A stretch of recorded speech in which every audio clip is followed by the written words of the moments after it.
Hello, my friends. Finally, Frontline updates. Yeah, Russia is getting close to the Ukrainian defense line in Zaporizhia region, but they have substantial losses on the way. Russia is using the new tactics, which they successfully implemented in Pokrovsk and Mirnograd, but here Russia has way more losses, mainly because of the two reasons. The terrain here is very flat, and also there are no leaves on the trees any longer, so those tree lines between the fields, they're not working as they used to before to hide Russian infantry. Russians are pretty much visible, and at the same time they have natural obstacles, so they stack at some points. The only way for them to hide is just in ruined buildings or basements of the settlements. And for this reason you see those big advancements. They have to go from one village to another with small, very small groups of the soldiers, 1-2 soldiers, not more. They usually do it under the cover of fog, and here they try to offense with more forces, but after all they were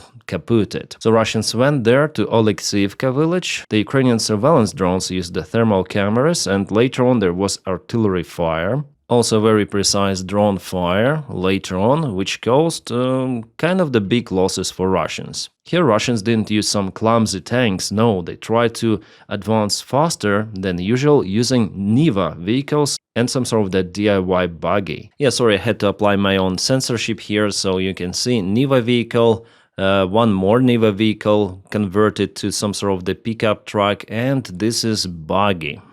Well, here Ukrainian drone operators helped Russians as they can. It's getting cold in Ukraine, so they warmed up everything of that for Russians to feel more cozy, and it looks like they really enjoyed it. At least we haven't received any sort of the complaints from Russians, so I guess the job was done quite correctly. Our drone operators are really helpful. The position was geolocated, confirmed not just 3 vehicles Russia lost, but many more infantry. So we see that sometimes, many of the times, this infiltration tactics of the Russian forces is not working. Nevertheless, they are very close to Ruzzia. The Ruzzia village is already at the main defense line. You see this line over here, I hope you can see the blue line.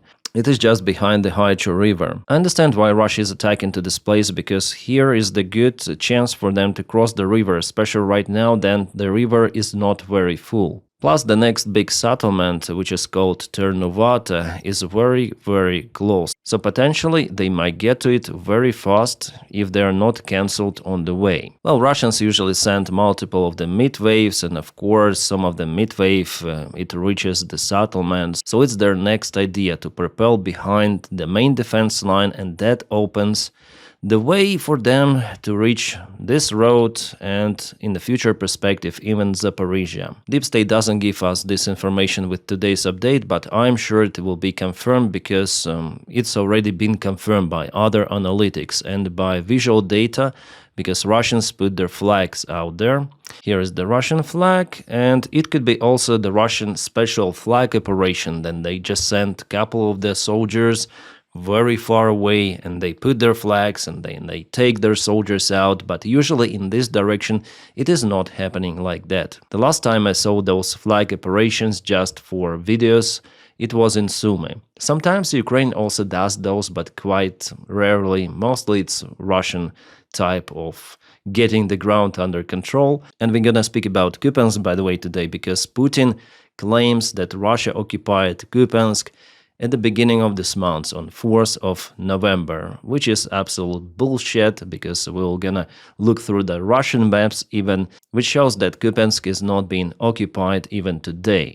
As well as Pokrovsk, by the way. The Deep State military map also tells that Russians are trying to reach Novodanilivka village, Zaporizhia direction. They're attacking from Robotyne village, which they were capable to get under control, as far as I remember, even the last year. It is one of those directions where Russians even use some of the armored vehicles, even BTRs. Well, at this time of the year, BTRs, it's kind of hard, but probably Russians don't have the other option. Usually there should be BMPs or tanks. BTRs, they simply can bog down in the mud. From Robotyne, Russians are going to Orikhiv, but here for Russians it's not that great story as in the eastern side of Zaporizhia Oblast, which we discussed before, because Ukraine defense is very strong in this direction.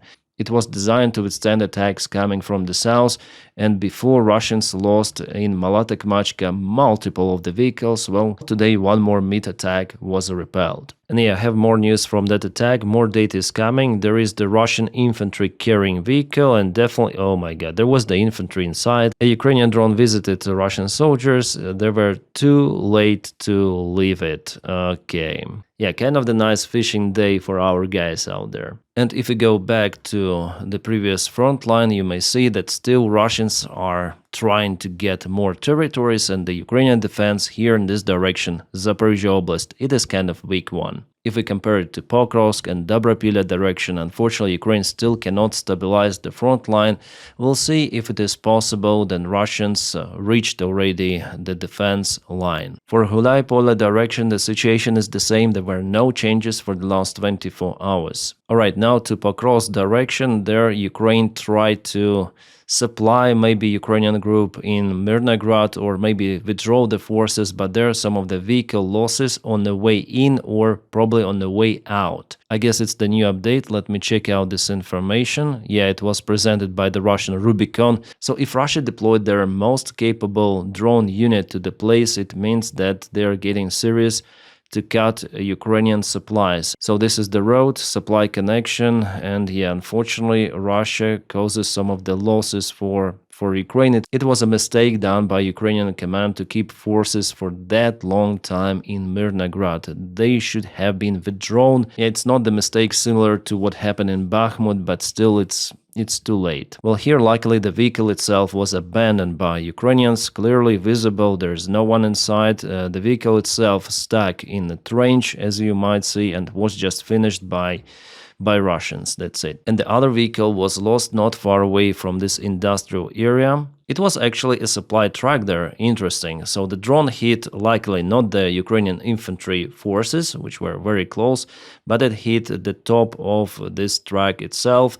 So truck was disabled, but soldiers, they stayed alive. In the same video, I also see the Ukrainian tank, which is stuck in the mud. As Russians say, tank ВСУ застрявший в окопе. So tank that is stuck in a trench, again abandoned and was finished by the drone. Yeah, the situation in Pokrovsk is not that great for Ukraine, but Ukrainian drone operators also hunt Russian Rubicon drone operators. There were a few successful hits towards Rubicon operators, and also Ukraine is using gliding bombs. The deep state military map gives us this update that Russians moved towards the central part of Pokrovsk. Here you can see with the main forces, plus expanded the gray zone towards Rivne. Rivne is very close to Mirnograd, so Ukraine will have to withdraw, unfortunately with losses, its forces from Mirnograd. Also, Russians finally propelled towards Vladimirivka, and according to my information, there is also the presence of the Russian army in Shakhove. Yeah, occasional, but there could be expansion of the gray area towards Shakhove as well. Before, Ukraine was very successful in repelling this Russian attack towards Zoloty Kolodets, but Russia manages to take more ground over here. So couple of days ago, and it is today. You see that little by little Russia takes the ground in the northern area too. And for them it's crucial because they want to encircle. The main aim is to get control over Slavyansk, Kramatorsk, Drushkivka and Konstantinivka. Those are the main settlements for Ukrainian defense of Donbass in general. Today, Putin once again said openly that Russia is pretty much okay with this special military operation and how it is ongoing. They're pretty much satisfied, but if it is a peace deal, let it be a peace deal. So they don't really care about the goals of the special military operation should be achieved. And what he said, like Putin said personally about Kupyansk, that it has been grabbed by Russian hands. He said like that. Yeah, I know Russian, so I translated it for you. In other words, it was already occupied 2 weeks ago, which is absolute nonsense. Here we go, Kupyansk. If you check out the deep state military map, it's far from occupation. This settlement is quite big, yeah. It's not the biggest one, not like Bakhmut or something, but this part is totally under Ukrainian control behind Oskil River. So Russia controls how many percent? Maybe 40, if we count all of the gray area, maybe 60% of this city. But Putin claims that Russia established full control. And he says that Ukraine doesn't understand the situation on the ground. He definitely said like that today. And Ukraine is forcing its army to defend till the last soldier in those towns, villages, whatsoever. But actually with that, Putin shows that he doesn't know what is happening on the front lines, because even the Russian maps, they show that there is no occupation of Kupyansk. Yeah, sometimes I look for the Russian military analytics, and that is what they draw, yeah? It's not the full occupation. Yeah, they draw more arrows, which are not being confirmed, but here the part, even on their maps, the part of the city is not yet being occupied. They even draw some of the counterattack attempts from Ukrainian side towards Peshane, towards Sobolevka. Yeah, well, for them, if they see the Russian flag put a few kilometers away from the main front line, they already put everything in red. It's the usual thing for Russians.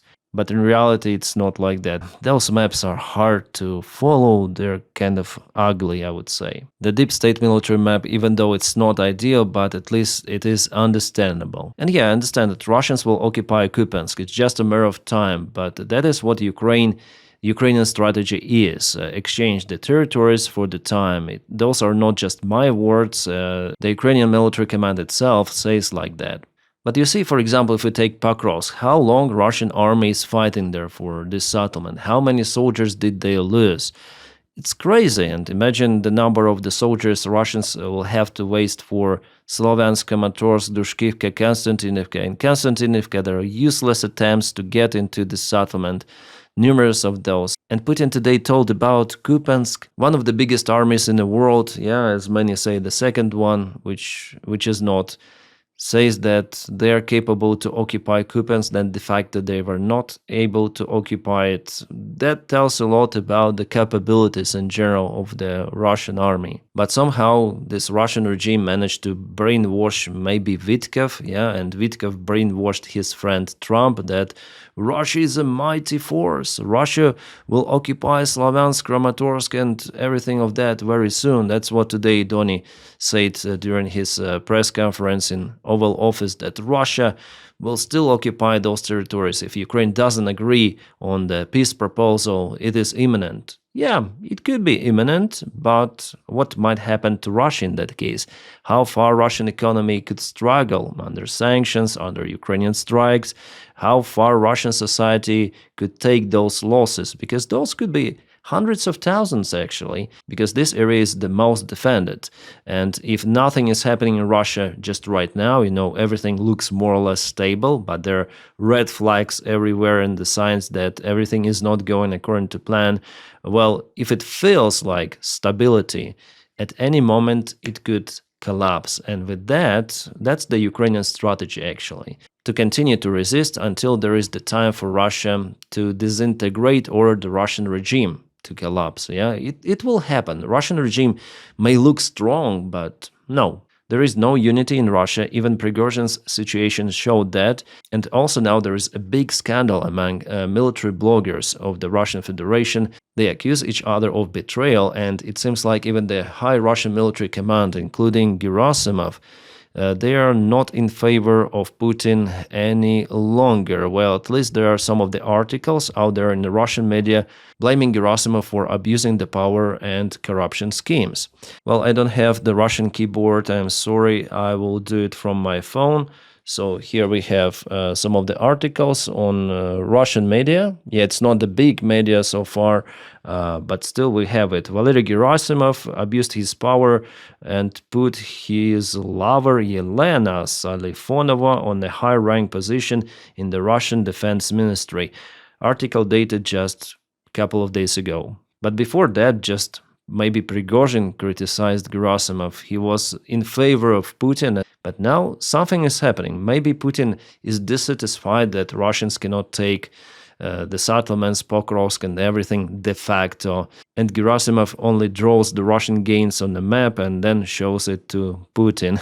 Well, it means that the Russian internal security forces are also dissatisfied, and they got the order from the high Russian command or Russian regime to push Gerasimov. Maybe because of that, we're gonna see more crazy mid-wave attacks and convoy attacks of Russians, because for Gerasimov it could be life and death situation. Alright, to the other news, we have those from Crimea. You see, Russia continued to lose their raiders on territory of the occupied peninsula. Primary drone unit, again in operation, they caused so many losses for Russia. I mean, billions and billions of dollars of equipment was just wasted. And Russians still cannot protect it. They don't have those anti-drone systems installed or even designed. That's why their air defense is pretty much a good prey for Ukrainian drone operators. That's the big dome of the big radar. Probably inside there was the Neba-U system.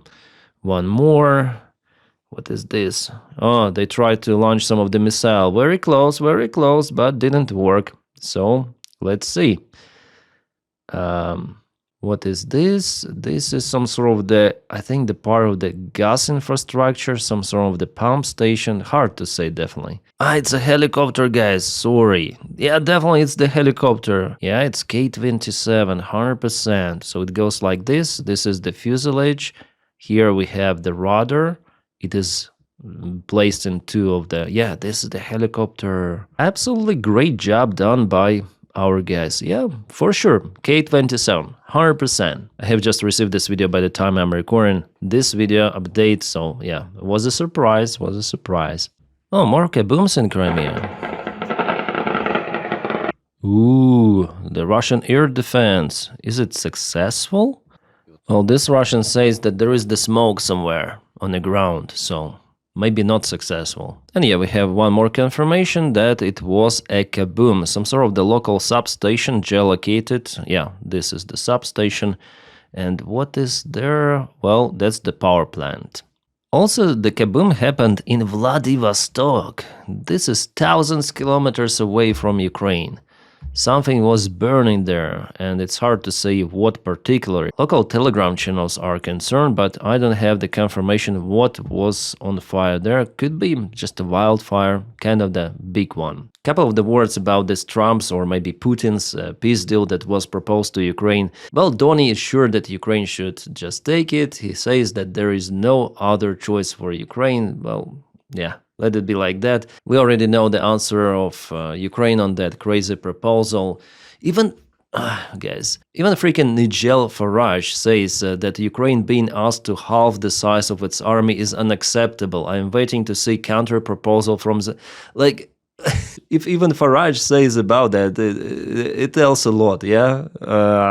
Political with its title, Vitkov needs a psychiatrist. Yes, even I feel like some sort of the doctor when I speak about American politics, because it's how I don't have words to explain what is happening, like what is in their heads. Wow, I think I'll not put too much attention on that one, especially for this video. No, maybe next time in some of the update, but it's too much. After all, as I said in my yesterday's update, it's the big nothing burger. My friends, thank you so much for supporting my job on Patreon, and if you want to support it, the link for my Patreon is in the video description just below. Another alternate is membership. For membership, you may press join. Thank you guys, you make this content possible. And tomorrow, as usual, I'm gonna update you at least with one video, maybe two, we're gonna see, because the news are coming hour by hour around Ukraine. It's still a very hot topic after all of those years since the start of the full-scale aggression of Russia against Ukraine.